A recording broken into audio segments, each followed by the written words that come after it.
Hey, I just wanted to flip on the camera today and talk to you about mindset because I know when I was first learning about mindset, really, I had no idea what it was, but people kept talking about it. People kept saying, you have to work on your mindset. Like, if you want to have a successful business, you need to have a good mindset. And I really didn't get what that meant. So I'd watch some videos, people recommended books to me, and there was a book that was extremely helpful. So I'll mention that in a minute. But doing those things isn't enough to have a good mindset. And one of the main things I want you to know about mindset is that it is an ongoing practice. It's not like a one time, one video and your mindset's fixed, one book and your mindset's fixed.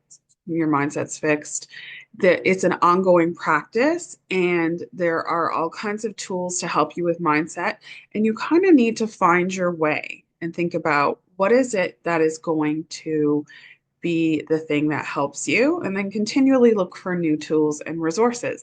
Like things that come to mind immediately when people talk about mindset, there's going to be a gratitude practice, there's going to be journaling, there's going to be like just time management, managing your time properly so that you can get things done. It's mindset is not just about a positive attitude, and there are a lot of tools to use. So, how do you decide what's for you? You kind of need to just start, right? Just start using something, start trying new things. I remember, and I have written about this on my sales page for Unbreakable Mindset. It's a new course I've just created. On that page, there was a time about 18 years ago when my mindset, and really mindset is the thoughts that you think. It's not so you can't just be like, okay, let's do positive thinking. It's deeper than that because we have, as we all know, we have the subconscious, and those thoughts are inside of there, and they just kind of automatically come up. So about 18 years ago, when I went to a wedding, the thoughts were just bombarding me about myself. Like I was just saying so many things about my dress was ugly, my shoes were ugly, I was too fat to be wearing what I was wearing. And I put that on the sales page, like kind of a detailed thing about just how mean I was to myself, the thoughts I was thinking. And while that's not about business, it is about myself. And if you don't center yourself, if you don't feel good about yourself, you will struggle in business. And certainly, I've had plenty of my own struggles as I built my business. And the more I worked on mindset, the better things got. So, what I want to do is work with anyone who would like to work with me on this. And I have never taught it before because I guess, it is an ongoing process. And I never really felt like I've got it solved. But I don't think we ever really get it solved because we have all these ingrained behaviors. We just work on improving and improving. So I'm really excited for Unbreakable Mindset to just share all of the tools, all of the resources, all of the steps that I've taken, and then let you kind of like paint by numbers in terms of picking the ones that are for you. And, together we'll probably find new ones. I have a community called Heartbeat, and inside of there, we will have a special group just for Unbreakable Mindset. Um, but whether or not you take that course, I just wanted in this video to say some of the things that did help for me. So one of the things was a book by T. Harv Eker. That was probably where I would say like my mindset journey began. So in the book by T. Harv Eker, there's a practice inside of that book that helps you stop that negative thinking.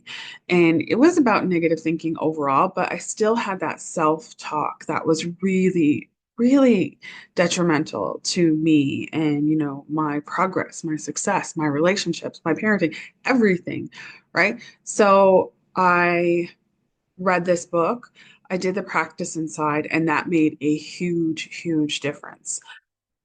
Another thing that I really go back to time and time again is the 80-20 rule. So Pareto's principle, if you look it up, you will see that that's kind of everywhere.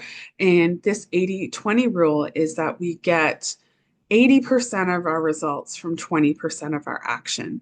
And so when you're feeling frustrated and overwhelmed and like you've got so much on your plate, take a look and see like what's that 80% you're doing that's only getting a tiny portion of your results because you're doing 80% of what you're doing is only getting you 20% of your results, and 20% of what you're doing is getting you 80% of your results. So if you focus on that 20%, you'll still get 80% results. And if you improve that 20%, you'll get even more results. So what you want to do is be the most effective and efficient with your time. And I have been seeking out time efficiency probably since I started being employed by people because I always wanted to like just do it as fast as possible. That was some kind of personality trait. But looking at that 80-20 rule, that always helps my mindset.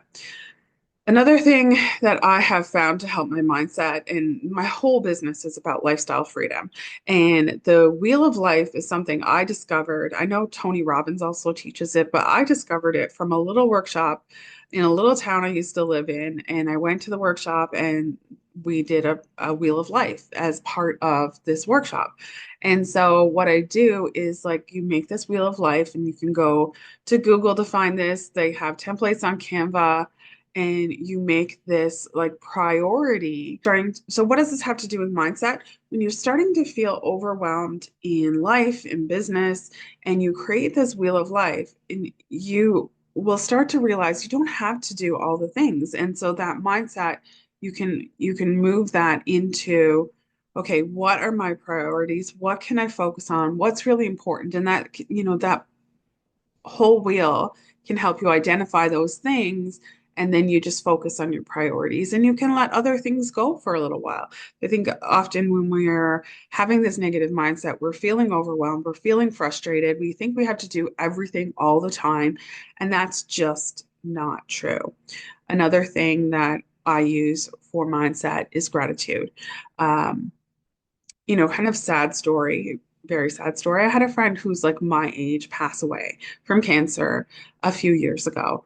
And I'm just so grateful to be here, right? I'm so grateful to still have life to live.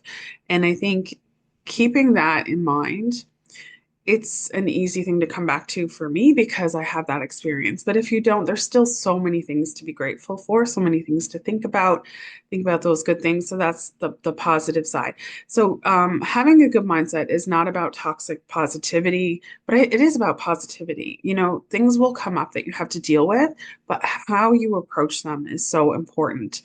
So those are just a few things. There's all kinds of things to help you work on your mindset. And I think one of the biggest things I wanted to share in this video was I was just so confused about mindset. I just didn't get it. I didn't work on it. I didn't think it was that important, but it is so key, so important.